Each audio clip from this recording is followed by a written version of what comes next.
Millionaire CEO secretly follows young black maid home. Triplet daughter's discovery left him speechless. Have you ever made a choice that haunted you for years? Ever felt drawn to someone you knew you couldn't have? Maybe it was a co-worker, a friend's partner, or someone completely off limits. That magnetic pull that defies logic, social boundaries, and everything you've been taught is right. Tonight, I'm sharing a story about a millionaire CEO whose forbidden obsession led him down a path that would shatter everything he thought he knew about himself. Meet Damien Caldwell. To the outside world, he was untouchable. Corner office on the 47th floor. Penthouse overlooking the city skyline, and a net worth that could buy small countries. Caldwell Enterprises wasn't just a business. It was an empire. Every handshake was calculated, every smile strategic, every decision designed to increase his power and influence. But here's what nobody knew about Damien Caldwell. Behind those cold steel gray eyes and that perfectly pressed suit was a man starving for something real, something raw, something that couldn't be bought, negotiated, or acquired through a hostile takeover. For 20 years, Damien had lived his life like a chess master, always thinking 5 moves ahead, never letting emotions cloud his judgment. His mansion was a fortress of marble and glass, filled with priceless art but devoid of warmth. His relationships were transactions. His desires were buried so deep he convinced himself they didn't exist. Until her, Imani Adeola moved through his world like a whisper of life in a mausoleum. She was his housekeeper, hired through an agency, background checked and reference verified like every other employee in his sterile existence. But there was something about the way she carried herself, a quiet dignity that no amount of money could buy or break. At first, it was just glances, the way her dark skin seemed to glow in the afternoon sunlight, streaming through his floor-to-ceiling windows, the graceful efficiency of her movements as she worked, the soft hum of old spiritual songs she thought no one could hear. Damien told himself it was nothing, a momentary distraction. He was a disciplined man who didn't indulge in foolish fantasies. But discipline has its limits. The breaking point came on a sweltering July evening. The city was suffocating under a heat wave, and even his climate-controlled mansion felt oppressive. Damien had dismissed a security detail early, a decision that would change everything. As Imani finished her work and gathered her things to leave, something primal stirred in Damien's chest.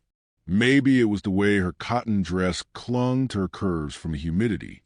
Maybe it was the exhaustion he saw in her eyes, the weight of a life he could never understand.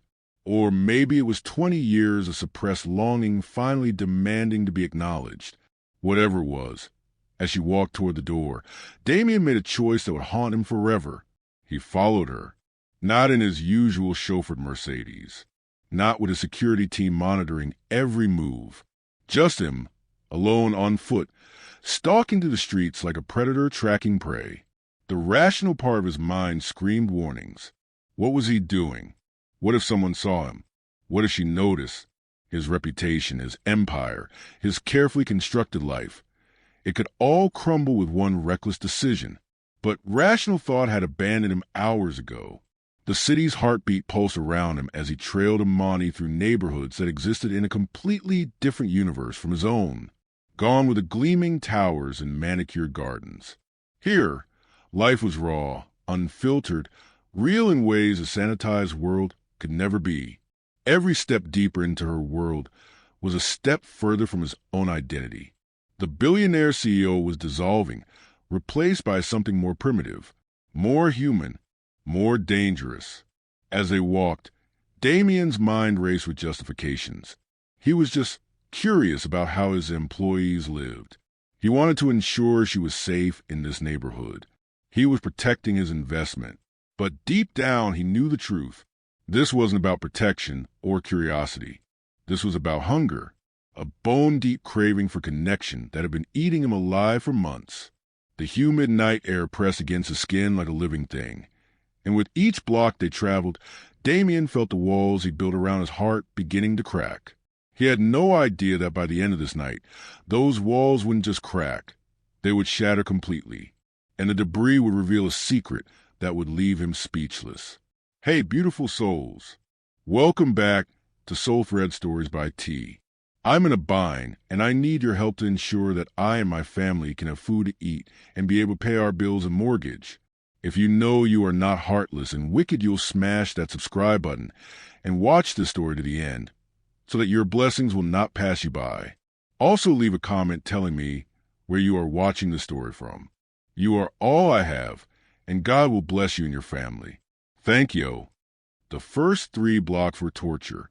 Damien's Italian leather shoes, custom made, worth more than most people's monthly rent, clicked against cracked sidewalks with each carefully measured step. His body moved on autopilot while his mind waged war with itself. Turn back. This is insane. You're a Fortune 500 CEO stalking your employee through the streets like some common criminal. But his feet kept moving. Imani walked with purpose, her stride confident despite the late hour. She navigated the urban maze with the ease of someone who belonged here, someone who had walked these same streets 1,000 times before. Her canvas bag bounced against her hip, and occasionally she'd pause to nod at a neighbor sitting on their stoop or wave to a shop owner closing up for the night. These people knew her.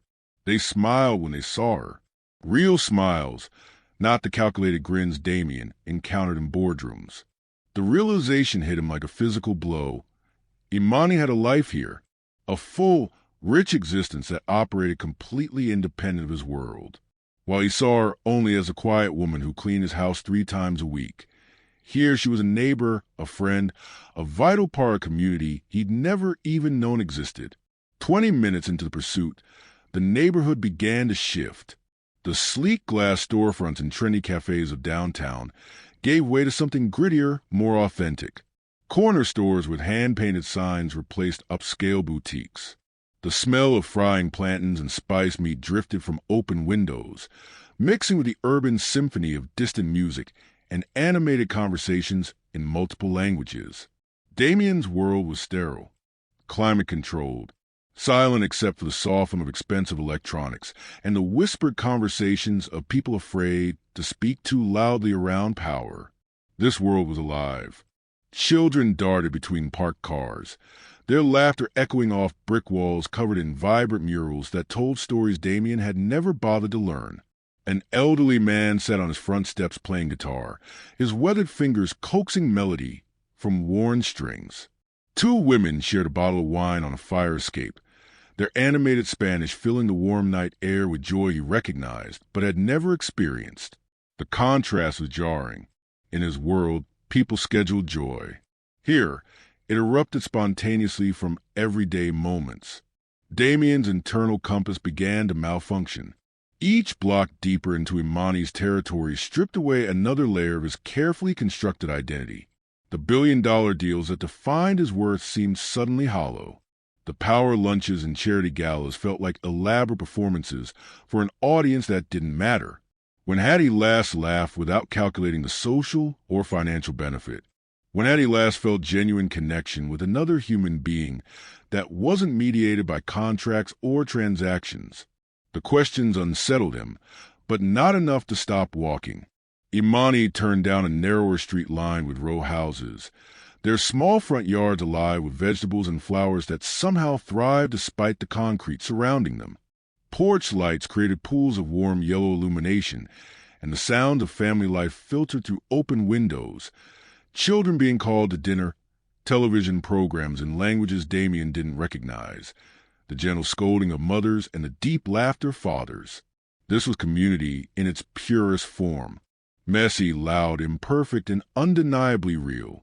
Damien realized he'd been holding his breath. His penthouse apartment occupied an entire floor of the most exclusive building in the city, but he couldn't name a single neighbor. His security system cost more than these families' annual income, yet they left their doors unlocked and children played unsupervised in the streets. Which of them was really living? The psychological shift was gradual, then sudden. With each step, Damien felt the weight of his armor, the emotional barriers that protected him from vulnerability, growing heavier. The safe distance he maintained from genuine human connection became a chasm he wasn't sure he could cross even if he wanted to.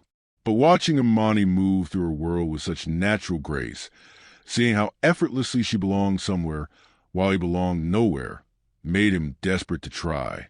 The street narrowed further, and Damien was forced to drop back, pressing himself against the shadow of a corner grocery store. The elderly Korean woman inside was counting the day's receipts under a single fluorescent bulb, her granddaughter asleep on a makeshift bed behind the counter. Trust, security, family, everything his money couldn't buy. Imani stopped suddenly, and Damien's heart hammered against his ribs. Had she noticed him? Was his cover blown? The shame of being discovered would be unbearable, but somehow the thought of ending this journey felt worse. She was standing in front of a modest two-story house painted cheerful yellow, its small porch adorned with hanging plants that cascaded green tendrils toward the sidewalk. A garden gnome sat beside the front door, his painted smile worn but welcoming. Wind chimes made of bottle caps and old silverware created a gentle melody in the evening breeze. This was home, not a house or property investment or status symbol. Home. Imani reached into her bag and withdrew a set of keys, but before she could use them, the front door burst open. 3 voices called out in perfect harmony, "Mama," and Damien's world stopped turning. 3 identical faces appeared in the doorway, and Damien's breath caught in his throat. Not similar, not close, identical. Triplets. The first girl, barely 18, with intricate braids adorned with small golden beads that caught the porch light, launched herself into Imani's arms with the enthusiasm of someone who'd been waiting all day for this moment. Her laughter was pure music, high and clear and completely uninhibited. "Mama, you're late." Asha burned the rice again, and Amara's been pacing like a caged lion because her college acceptance letter came today. The second girl, Asha, apparently, emerged more slowly, her natural hair styled in a magnificent crown of curls that seemed to defy gravity. She wiped flour-covered hands on a kitchen towel, leaving white fingerprints on the bright fabric. "I didn't burn it, Naima. I just gave it a little extra crispiness." Her voice carried a hint of mischief that suggested this wasn't her first culinary mishap. Besides, who cares about rice when Amara got into Howard University? The third girl stepped into the light last, and Damien's chest tightened, where her sisters radiated energy and movement. She possessed a stillness that seemed far older than her years. She held an official-looking envelope in her hands, but her eyes were fixed on her mother's face, studying every expression. "The letter doesn't matter unless we can afford it," Amara said quietly. "And we both know we can't." The words hit Imani like a physical blow. Damien watched her shoulders sag slightly before she straightened, pulling all 3 girls into an embrace that spoke of fierce protectiveness and infinite love. "We'll figure out, baby. We always do." From his hiding spot behind a parked car, Damien studied the faces illuminated by the warm porch light. Naima's infectious energy, Asha's creative chaos, Amara's thoughtful intensity. Each girl was distinct, yet there was something hauntingly familiar about their features. The shape of their eyes, the set of their jawlines, the way Naima tilted her head when she laughed. His stomach began to churn. "Come on," Imani said, ushering her daughters inside. "Tell me everything about this letter." The front door remained open, and through the screen, Damien could see into their living room. The space was small but bursting with life. Handmade quilts draped over a worn sofa. Bookshelves constructed from cinder blocks and wooden planks, packed with novels and textbooks. A coffee table made from a repurposed trunk, its surface covered with homework assignments and art supplies. Everything was secondhand, repurposed, or handmade. Nothing matched in the traditional sense, yet somehow it all worked together in perfect harmony. This was what love looked like when it couldn't afford to be bought. The 4 women settled onto the sofa, and Damien found himself leaning forward, straining to hear their conversation. Amara carefully opened the envelope and pulled out an official document. "Full academic scholarship," she read, her voice barely above a whisper. "Room, board, tuition, everything." The explosion of joy was immediate. Naima hooped and grabbed her sister in a bear hug. Asha threw her flower-covered towel in the air like confetti, and Imani began to cry. Not delicate tears, but the raw, ugly sobbing of a woman who had carried the weight of impossible dreams on her shoulders for 18 years. She clutched the letter to her chest like a life preserver, and her daughters surrounded her, their own eyes bright with tears. "You did it, Mama," Naima whispered. "All those double shifts, all those nights staying up to help us with homework after working 14 hours. You did it. We all did it." Imani managed between sobs. "We're a team, remember?" As the family held each other, celebrating this triumph that represented years of sacrifice and determination, Damien noticed something that made his blood run cold. Around Imani's neck, glinting in the lamplight, was a silver locket. Not just any locket, a very specific one with an intricate engraving that he recognized with perfect clarity, because he'd had it custom-made 18 years ago. The memory crashed over him like a tidal wave. A hotel room downtown, rain beating against windows. Imani, 20 years old and working 2 jobs to pay for community college. They'd met when she was part of a cleaning crew hired for a corporate event at his building. One conversation had led to another. One drink had led to dinner. One night of pretending class differences didn't matter had led to 3 months of secret meetings. He'd given her the locket on their last night together, before she discovered who he really was. Before she'd realized that the man she'd been falling for was actually the CEO who'd signed the paperwork that got her fired when their relationship came to light. She'd returned everything else. The gifts, the jewelry, the promises of a future that could never exist. But she'd kept the locket. And now he knew why. 18 years ago. The timing was perfect.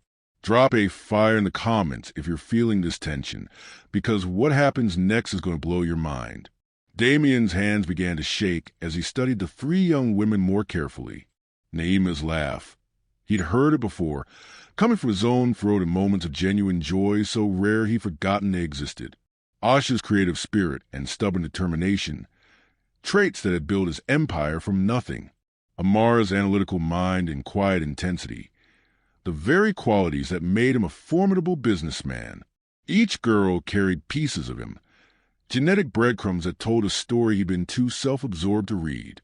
The realization hit him like a freight train. These weren't just Imani's daughters. They were his daughters too, and they had no idea their father was worth more money than their entire neighborhood would see in a lifetime, while they celebrated a scholarship that could change one life, because it was the only way out they could afford.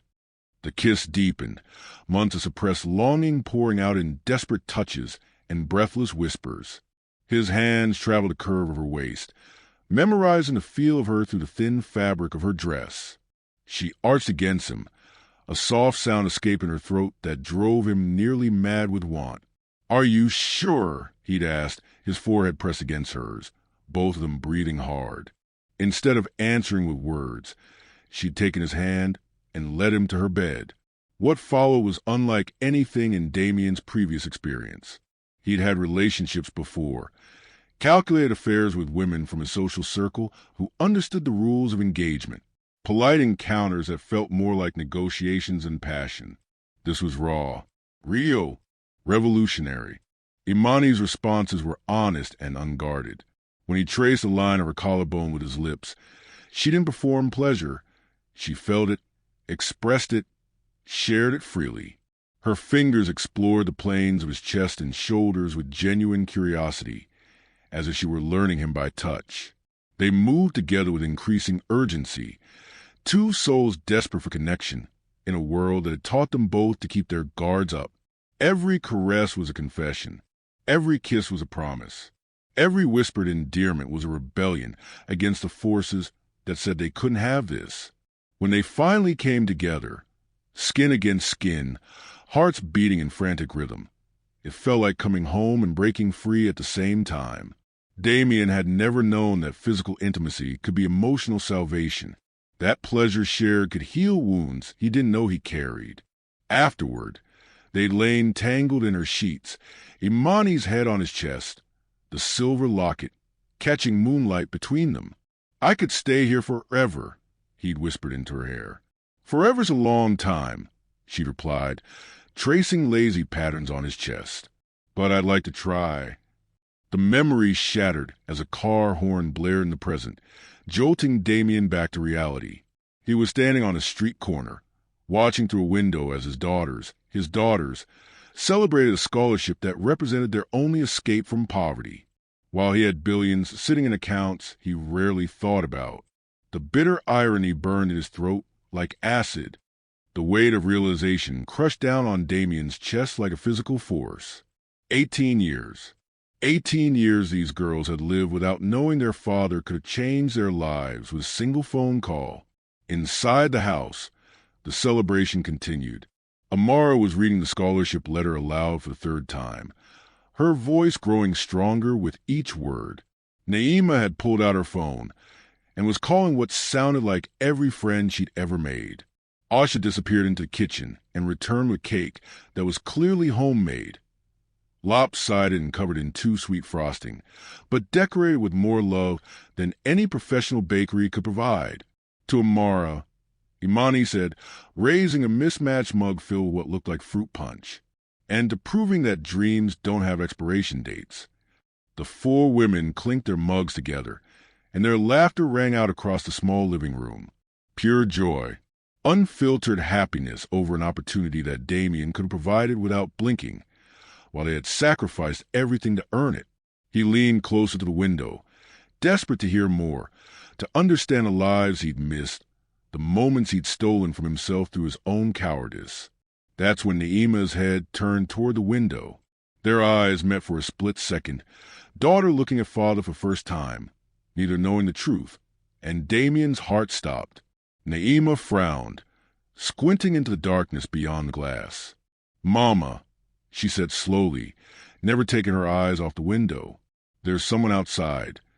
The celebration froze, for pairs of eyes turned toward the window where Damien stood paralyzed, caught like a deer in headlights. "What do you mean, someone?" Imani's voice had shifted from joy to protective alertness in an instant. "A man," Naima said, standing and moving closer to the window. "He's been standing there for a while. I noticed him earlier, but thought he was just walking by." Damien's fight-or-flight response kicked in with devastating force. Every instinct screamed at him to run, to disappear into the night before the situation became the scandal that would destroy everything he'd built. But his feet wouldn't move. Asha joined her sister at the window, both girls now clearly visible silhouettes against the warm light. "I can't see him anymore," she said, pressing her face to the glass. "Maybe he left?" "No," Naima said firmly. "He's still there. I can feel it." Imani stood slowly, and Damien watched her transformation from celebrating mother to fierce protector. Her shoulders squared, her jaw set, and she moved with the quiet confidence of a woman who had faced down worse threats than mysterious strangers. "Girls, step away from the window," she said calmly. "Amara, call Mrs. Washington next door.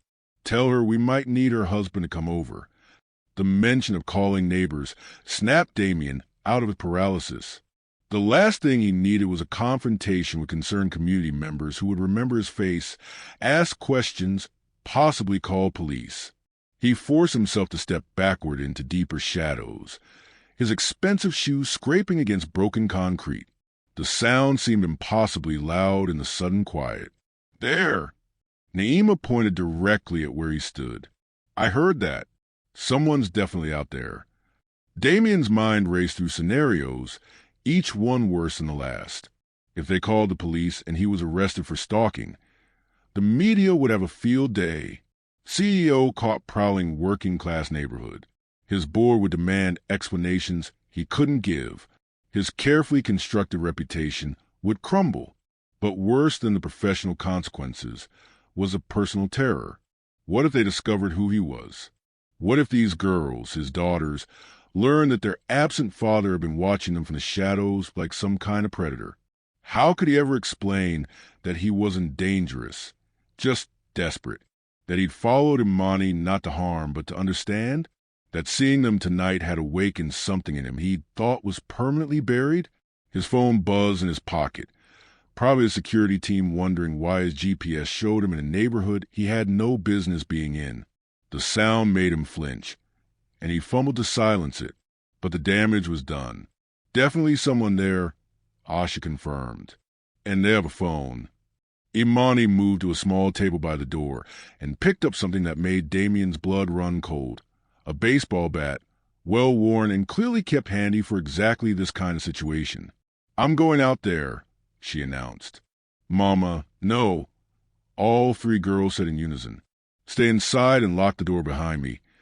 Imani continued as if they hadn't spoken. "If anything happens, call 911 immediately." She was actually going to confront him. This woman he'd loved and abandoned was prepared to face down what she thought was potential threat to protect daughters she'd raised alone while he played billionaire in his glass tower. The shame was overwhelming. Have you ever been caught doing something you shouldn't? Let me know in the comments, because what Damien did next shocked even him. Instead of running, instead of disappearing into the night like a coward, he stepped into the light. "Imani," he called out, his voice carrying across the small yard. "It's me." The baseball bat slipped from her hands and clattered onto the porch steps. "Damien?" The word came out as barely a whisper, and three faces appeared at the window, staring at the stranger who had just called their mother by name. The silence stretched between them like a live wire, crackling with 18 years of unspoken words. Imani stood frozen on her porch, her hand gripping the railing so tightly her knuckles had gone white. Behind her, three faces pressed against the window, daughters watching their mother confront a ghost from her past. "What are you doing here?" Imani's voice was barely controlled, each word measured and sharp. Damien took a step forward, then stopped when he saw her flinch. Even in the dim porch light, he could see the way her jaw was set, the protective stance that said she was ready for war. "I need to talk to you," he said quietly. "Talk to me?" The laugh that escaped her throat held no humor. "You disappeared for 18 years, and now you need to talk to me? While I'm celebrating my daughter's scholarship with my family." The word daughter, singular, hit him like a physical blow. She wasn't going to make this easy. "Mama?" Naima's voice came through the screen door. "Should we call someone?" "No, baby." Imani called back without taking her eyes off Damien. "Just give me a few minutes." She stepped down from the porch, moving closer to him but keeping enough distance that she could run if needed. Up close, he could see the years in her face, laugh lines around her eyes, a small scar on her chin he didn't remember, the kind of weariness that came from raising 3 children alone. She was even more beautiful than he remembered. "You have 30 seconds to explain why you're lurking outside my house like some kind of predator," she said. "I saw them," he whispered. Something flickered in her eyes. Fear, maybe, or resignation. "Saw who?" "Don't." His voice cracked. "Please don't make me say it. We both know why I'm here." Imani glanced back at the house, where 3 silhouettes still watched from the window. When she looked at him again, her expression had shifted from anger to something more dangerous. Cold calculation. "Coffee shop on 5th Street. Tomorrow, 2 p.m. Come alone." She turned to walk away. "Imani, wait." "Tomorrow," she repeated without looking back. "If you ever cared about me, you'll stay away from my house until then."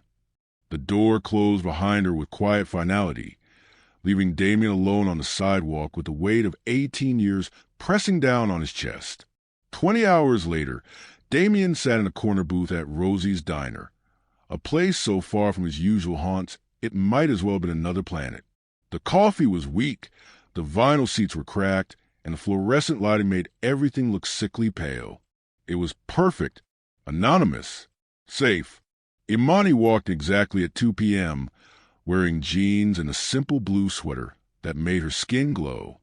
She slid into the booth across from him without ceremony, her hands folded on the table like she was conducting a business meeting. "How long have you known?" she asked.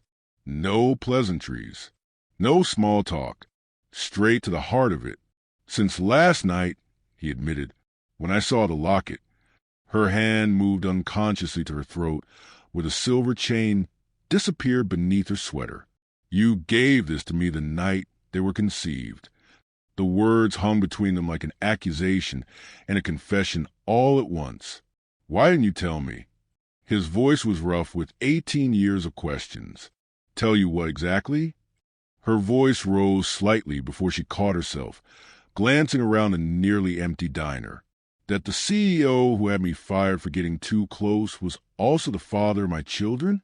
That the man who made me sign a non-disclosure agreement about our relationship knocked me up and disappeared? I didn't know about the NDA. That was the board, the lawyers. You're the CEO, Damien. Nothing happens in your company without your approval. The truth of it hit him like a sledgehammer. He had signed off on the paperwork, had been relieved when the situation was handled quietly, had convinced himself it was better for both of them. I was a coward, he said simply. Yes, you were. She leaned forward, her voice dropping to a whisper that somehow felt more dangerous than shouting. Do you have any idea what the last 18 years have been like? Working 3 jobs just to keep us afloat? Watching my daughters wear second-hand clothes to school while you build towers with your name on them. I want to fix this. Fix this? She laughed, and this time there was real humor in it, bitter and sharp. You think you can write a check and fix 18 years of abandonment? I want to be in their lives. No, the word was absolute, final. You lost that right the day you chose your reputation over your family. The rejection shattered something inside him he didn't know was still whole. No, echoed in the diner like a death sentence. Damien stared at Imani across the crack Formica table, watching 18 years of consequences crystallize in her unwavering gaze. This wasn't a negotiation. This wasn't a deal he could sweeten with the right offer. This was justice. I understand, he said quietly. Do you?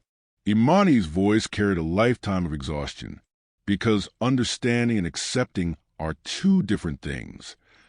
Damien pulled out his phone and did something he'd never done in a business meeting.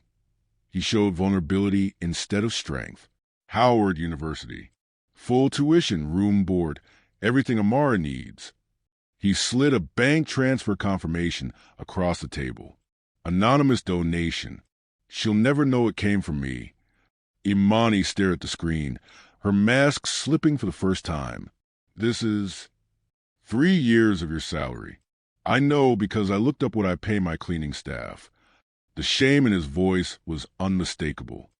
It's also what I spend on wine every month.